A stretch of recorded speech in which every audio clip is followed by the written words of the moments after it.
इस कार्यक्रम के पुण्यार्जक हैं श्रीमान नंदकिशोर, श्रीमती शांता देवी जैन पहाड़िया, प्रमोद नीना जैन, सुनील निशा जैन पुत्र पुत्रवधू, अंकित इति जैन पौत्र पौत्रवधू, अक्षत जैन पौत्र, आद्विक जैन आन्या जैन पड़पौत्र पड़पौत्री एवं समस्त पहाड़िया परिवार। फर्म ARL इंफ्राटेक लिमिटेड, अक्षत अपार्टमेंट्स प्राइवेट लिमिटेड, जयपुर। श्रीमान नरेंद्र कुमार जी, श्रीमती पुष्पा देवी जी, श्रीमान सुरेश कुमार जी, श्रीमती ललिता देवी जी, श्रीमान प्रदीप कुमार जी, श्रीमती मंजू देवी जी, श्रीमान अनिल कुमार जी, श्रीमती संजू देवी जी, रेहाबाड़ी, गुवाहाटी, असम। माता जी श्रीमती मनोरमा जैन, श्री संतोष कुमार जैन, श्रीमती निर्मला जैन, भ्रात एवं भ्रातवधू श्री प्रदीप जैन, श्रीमती प्रीति जैन, पुत्र एवं पुत्रवधू लकी जैन, शिवानी जैन, पौत्र अनिकेत जैन, पौत्री अवनी जैन, पुत्र यश जैन बिट्टू, पुत्री एवं दामाद पिंकी जैन, विकास जैन दोहित्र, देवांश जैन, पुत्री एवं दामाद रिंकी जैन, जय जैन दोहित्र, अरिहंत जैन, खुशी जैन, संतोष जैन केटर्स, सागर मध्य प्रदेश। स्वर्गीय श्रीपाल जी कटारिया की पुण्य स्मृति में धर्मपत्नी श्रीमती विजया देवी जी कटारिया, पुत्र पुत्रवधू श्री अजय कुमार कटारिया, श्रीमती माया कटारिया, श्री विजय कुमार कटारिया, श्रीमती अनीता कटारिया, श्री संजय कुमार कटारिया, श्रीमती मीनाक्षी कटारिया, पौत्र राज कटारिया, पवन कटारिया, सोम कटारिया, पौत्री आस्था कटारिया, स्वास्तिका कटारिया एवं समस्त कटारिया परिवार, जयपुर राजस्थान। फर्म स्वास्तिक ऑयल इंडस्ट्रीज निवाई, पौत्री एवं दामाद सौमिन राहुल रावका, जयपुर। नातिन जयती। बैनाडा उद्योग लिमिटेड, आगरा।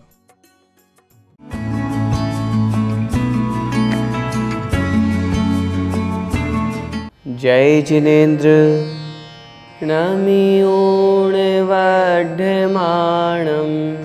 परमपाणं जिणं तिशुद्धेन वोच्छामिरयण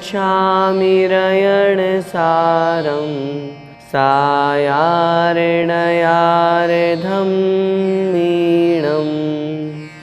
पंच परमेष्ठी भगवान की जय। द्वादशांग जिनवाणी माता की जय। आचार्य भगवंत श्री कुंद कुंद स्वामी भगवान की जय। आचार्य भगवंत श्री विद्यासागर जी महामुनिराज की जय। परम पूज्य गुरुदेव निर्यापक श्रवण मुनि पुंगव श्री सुधा सागर जी महाराज की जय। अढ़ाई द्वीपस्थ समस्त महामुनिराजों की जय। आचार्य भगवंत श्री कुंद कुंद स्वामी द्वारा विरचित महान ग्रंथ रयणसार जी का हम स्वाध्याय कर रहे हैं और वर्णन चल रहा है श्रावकों का जो मुख्य कर्तव्य है दान, उसका। उसी चर्चा को आचार्य महाराज आगे बढ़ा रहे हैं। देखते हैं गाथा क्रमांक 35। गद हथ पाद नासिय, कर्ण उरंगुल विहीण दिठिये,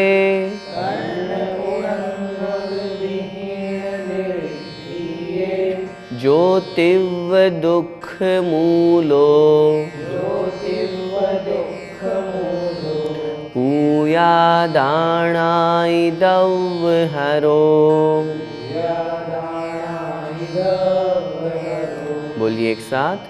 गद हथ पाद नासिय, कर्ण उरंगुल विहीण दिठिये, जो तिव्व दुख मूलो, पूया दाणाई दव हरो। अंतिम चरण में शब्द दिया हुआ है पूया दाना ही दव हरो। पूजा और दान आदि के द्रव्य को जो ग्रहण कर लेता है, उसका अपहरण कर लेता है, उसे अपने पास रख लेता है, ऐसे निर्माल्य सामग्री का उपयोग करने वाला जो अर्थात जो व्यक्ति ऐसा करता है, कैसा बनता है वो? आचार्य महाराज कह रहे हैं गदहत पाद नासिय। गद माने रहित, किस किस से रहित? हत माने हाथों से, पाद अर्थात पैरों से, नासी अर्थात नासिका नाक से, और साथ में कर्ण उरंगुल, कर्ण अर्थात कान से, और उर अंगुल शब्द निकलेगा। उर माने छाती वक्षस्थल और अंगुल अर्थात अंगुलियाँ आदि।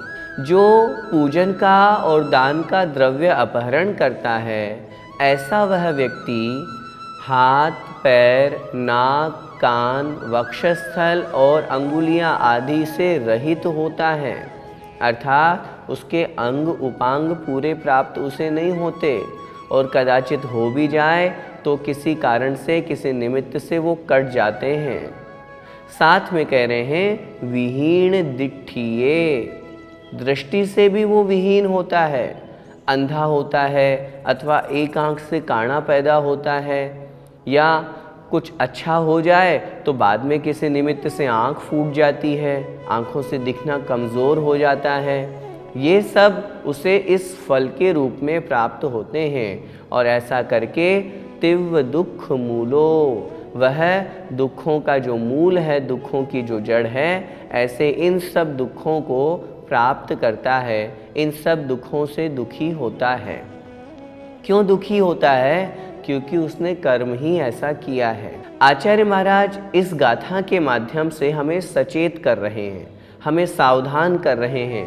हमें ऐसा काम नहीं करना जिससे हमें संसार में दुख उठाना पड़े, हम लूले लंगड़े पैदा हों, हमें आँखों से दिखना बंद हो जाए, हमें कानों से सुनना बंद हो जाए, हमारी दृष्टि कमज़ोर पड़ जाए, हमें दुख ही दुख उठाने पड़े।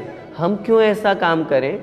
हमने पहले भी आपसे निवेदन किया, पूज्य गुरुदेव सुधा सागर महाराज जी बहुत स्पष्ट कहते हैं। वो कहते हैं चाहे भूखे मर जाना वो मंजूर होना चाहिए, लेकिन कभी भी धर्म का पैसा खुद खाना नहीं, न खुद को खाना, न दूसरों को प्रेरित करना। कृत कारित अनुमोदना से निर्माल्य द्रव्य सामग्री के उपयोग से हमें दूर होना चाहिए। हम स्वयं विचार करें, जब चढ़ाई हुई सामग्री में हाथ गलती से लग जाता है तो हम हाथ धोते हैं। ये बात किसी शास्त्र में लिखी नहीं है, न हमें कहीं पढ़ने को मिली कि हाथ धोना चाहिए। ये अपनी एक लोक व्यवहार समाज में परंपरा है। जब हमने देखा तो हमें ये विचार आया, उसका कारण ये है क्योंकि वो निर्माल्य हो गई, चढ़ा दी हमने भगवान को, इसलिए अब हमारे मन में ये भाव आया कि उसको छूना भी पाप है, इसलिए गलती से छू लिया तो हमने हाथ धो लिया। इस बात से हम स्वयं विचार करें, जब जिस वस्तु को छूना भी पाप समझा जाए तो उस वस्तु को यदि हम अपने पास रखेंगे, खुद के उपयोग में लेंगे तो कितना बड़ा दोष लगेगा। इसलिए ये सभी पापों में, सभी दोषों में सबसे बड़ा दोष है। इस दोष का ये फल बताया है, हम सब इससे दूर हों, यही बात इस गाथा में आचार्य महाराज का कहने का उद्देश्य है। भैया जी, क्या आहार के लिए दिया हुआ पैसा आहार दान कहलाएगा? आहार दान किसे कहते हैं? मुनि महाराज को या चतुर्विध संघ को निर्दोष रीति से, मुनि महाराज है तो नवधा भक्ति से, अन्य और कोई है तो उनकी यथा योग्य भक्ति करते हुए उन्हें आहार प्रदान करना, निर्दोष पूर्ण शुद्ध आहार देना आहार दान कहलाता है। लेकिन अगर हम आहार में पैसा देंगे तो भोजन के रूप में पैसा तो ग्रहण नहीं होता ना। हमने तो पैसा दे दिया और हम सोचे कि हमें आहार दान का पुण्य लग जाएगा, तो ऐसा नहीं हो सकता। आहार दान का पूरा पुण्य हमें कमाना है तो हम बहुत अच्छी तरह से शुद्ध भोजन का नियम लेकर के चौका लगाएं और पड़गाहन करके नवदा भक्ति पूर्वक मुनि महाराज को आहार दें। अगर कदाचित कहीं ऐसी व्यवस्था है कि हम चौका नहीं लगा पा रहे हैं या पूर्ण रूप से आहार नहीं दे पा रहे हैं, तो ऐसी स्थिति में जो द्रव्य है वो हम उन पैसों से उस द्रव्य को खरीद करके उस चौके में दे दें कि भैया इस द्रव्य का आप चौके में उपयोग कर लेना। अथवा इसके अलावा आप अगर उन पैसों को एकत्रित करके, क्योंकि सबका पैसा मिला करके फिर आप आहार बनाएंगे तो ये भी उचित नहीं है। सही अच्छी क्रिया तो यही है, हम अपना स्वयं का भोजन बनाएं और उसमें से आहार दान दें, तभी हमें पूरा पुण्य लगता है। पूजन और दान का द्रव्य ग्रहण करने से कैसे दोष लगते हैं, कैसे दुख उठाने पड़ते हैं, ये अभी हमने समझा। इसके अलावा अगली गाथा में आचार्य महाराज कह रहे हैं, संसार में ऐसा करने से देखो किस किस तरह के रोग होते हैं। आइए देखते हैं। खय कुट्ठ मूल सूला, खय कुट्ठ मूल सूला, लूय भयंदर जलोय रिखिसिरो, लूय भयंकर जलोय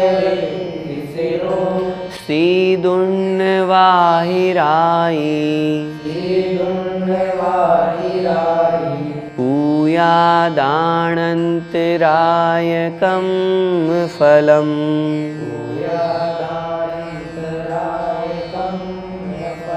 बोलिए एक साथ। खय कुट मूल सूला लूय भयंदर जलोय ऋक्ष सिरो सेदुन्न वाहिराई पूयादानन्तरायकं फलम्। गाथा का शब्दार्थ देखते हैं। खय कुट मूल सूला। क्षय अर्थात क्षय रोग, टीबी जिसे हम कहते हैं। कुष्ठ अर्थात कुष्ठ रोग। मूल सूला, मूल और सूल रोग। इसके अलावा लूय भयंदर जलो यरक्ष सिरो। लूय अर्थात लूता रोग, एक वायु का प्रकोप जहाँ होता है उसे लूता रोग कहते हैं। भयंदर अर्थात भगंदर रोग। जलोयरक्षी, जलोयरक्षी, जलोयर अर्थात जलोदर रोग। अक्षी अर्थात आँखों का रोग, नेत्र का रोग, मोतियाबिंद आदि। और सिरो अर्थात सिर का रोग, शिरोवेदना आदि। ये इस पंक्ति में संसार में जो बड़े बड़े महान महान रोग होते हैं उनकी चर्चा है। ये ऐसे रोग, चाहे वो क्षय रोग हो, चाहे कुष्ठ रोग हो, चाहे मूल का रोग हो, चाहे शूल रोग हो, चाहे लूय अर्थात लूता वायु का प्रकोप रूप रोग हो, या फिर भयंदर रोग हो, जलोदर रोग हो, नेत्र का रोग हो, या सिर का रोग हो। इसके अलावा सीदुन्न वाहिरादि। सीद उन्न, शीत और उष्ण। शीत का रोग हो, शीत का प्रकोप हो, और उन्न अर्थात उष्ण, गर्मी में बुखार आदि, इस तरह का आदि आदि। वाहिरादि, व्याधि आदि, या शीतोष्ण किसी को हो जाता है मौसम जब चेंज होता है तो ये सब जितनी भी व्याधियां हैं ये क्यों होती हैं? आचार्य महाराज कह रहे हैं पूयादानन्तरायकं फलम। पूजन में और दान में अंतराय करने से जो कर्म बंधा उसका ये फल है। जो व्यक्ति पूजन में और दान आदि धार्मिक क्रियाओं में अंतराय डालता है, विघ्न डालता है, उसके कर्म बंधता है और उस कर्म के ऐसे फल उसे भोगने पड़ते हैं। संसार में इन रोगों का कोई इलाज नहीं। हम जानते हैं आज की स्थिति में थोड़ा बहुत कुछ इलाज होने लगा, वो भी बहुत मुश्किल। ये रोग हो जाए तो ऐसा लगता है अब संसार ही समाप्त, ये जीवन, ये जो समय है ये पर्याय समाप्त होने वाली है। तो ऐसे बड़े बड़े भयंकर रोग जो होते हैं ये सब हमारे कर्म से होते हैं, कर्म के उदय से, असाता वेदनीय से होते हैं। और वो कर्म कब बनता है, कब बांधता है वह जीव? जब दान और पूजा में अंतराय करता है, जब वो किसी का धर्म का जो द्रव्य है उसे स्वयं ग्रहण कर लेता है, तब उसके फलस्वरूप उसे ऐसी व्याधियों का शिकार बनना पड़ता है। इस गाथा से भी हमें आचार्य महाराज ये शिक्षा दे रहे हैं, हमें ऐसा गलत काम नहीं करना, नहीं तो इन बीमारियों से हम भी ग्रसित हो जाएंगे तो व्यर्थ में संसार में दुखी ही रहेंगे। बड़े पुण्योदय से ये मनुष्य पर्याय मिली है। हम कहते भी हैं पहला सुख निरोगी काया। अगर वो है तो हमारा सब चीज़ में मन लगेगा, घर परिवार में, भगवान की पूजन भक्ति में, व्यापार में, सब में बहुत अच्छे से हमारा जीवन चलेगा।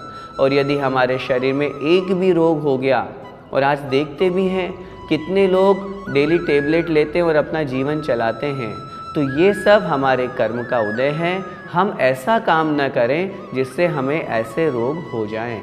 भैया जी, पूजन एवं दान में अंतराय से क्या तात्पर्य है? पूजन और दान में अंतराय का तात्पर्य है, जैसे कोई व्यक्ति पूजन करना चाहता है और हमने उसको मना कर दिया, क्या करोगे पूजन करके, क्या होता है पूजन करने से?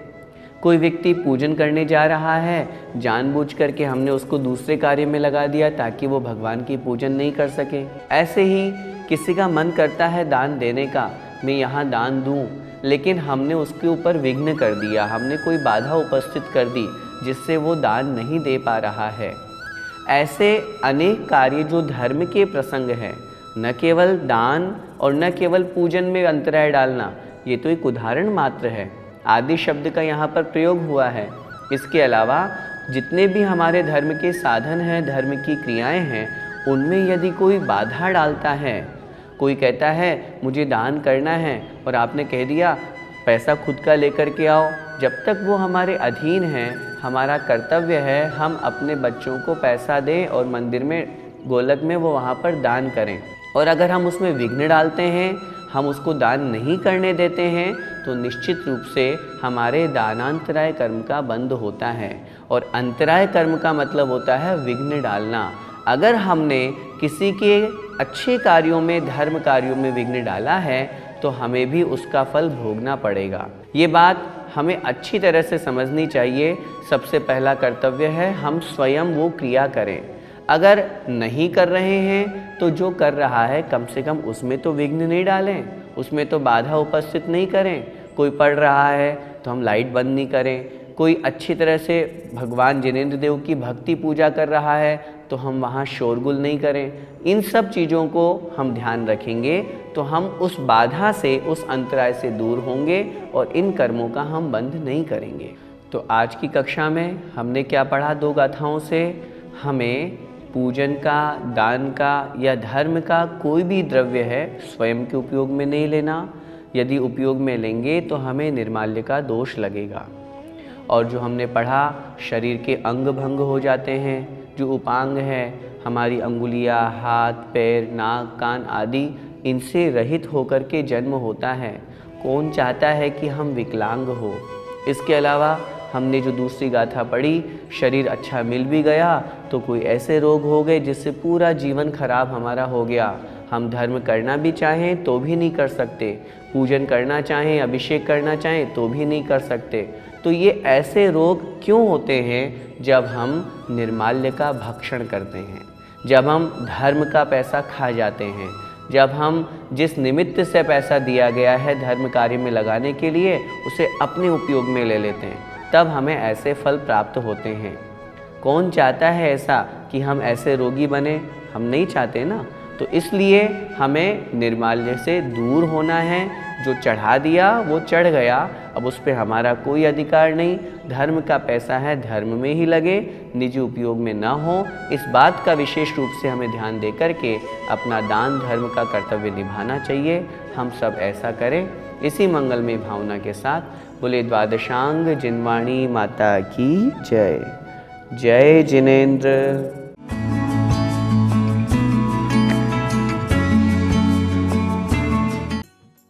कार्यक्रम के पुण्यार्जक थे श्रीमान नंद किशोर, श्रीमती शांता देवी जैन पहाड़िया, प्रमोद नीना जैन, सुनील निशा जैन पुत्र पुत्रवधू, अंकित इति जैन पौत्र पौत्रवधू, अक्षत जैन पौत्र, आद्विक जैन, आन्या जैन पड़पौत्र पड़पौत्री एवं समस्त पहाड़िया परिवार। फर्म ARL इंफ्राटेक लिमिटेड, अक्षत अपार्टमेंट्स प्राइवेट लिमिटेड, जयपुर।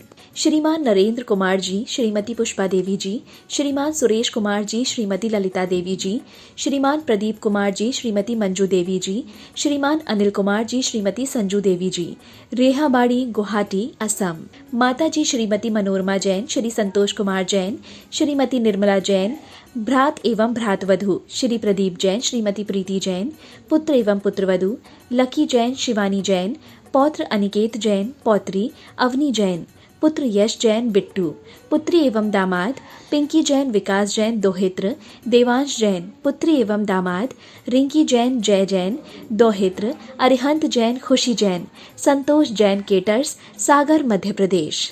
स्वर्गीय श्रीपाल जी कटारिया की पुण्य स्मृति में धर्मपत्नी श्रीमती विजया देवी जी कटारिया, पुत्र पुत्रवधू श्री अजय कुमार कटारिया, श्रीमती माया कटारिया, श्री विजय कुमार कटारिया, श्रीमती अनीता कटारिया, श्री संजय कुमार कटारिया, श्रीमती मीनाक्षी कटारिया, पौत्र राज कटारिया, पवन कटारिया, सोम कटारिया, पौत्री आस्था कटारिया, स्वास्तिका कटारिया एवं समस्त कटारिया परिवार, जयपुर, राजस्थान। फर्म स्वास्तिक ऑयल इंडस्ट्रीज, निवाई। पौत्री एवं दामाद सौमिन राहुल रावका, जयपुर। नातिन जयती। बेनाडा उद्योग लिमिटेड, आगरा।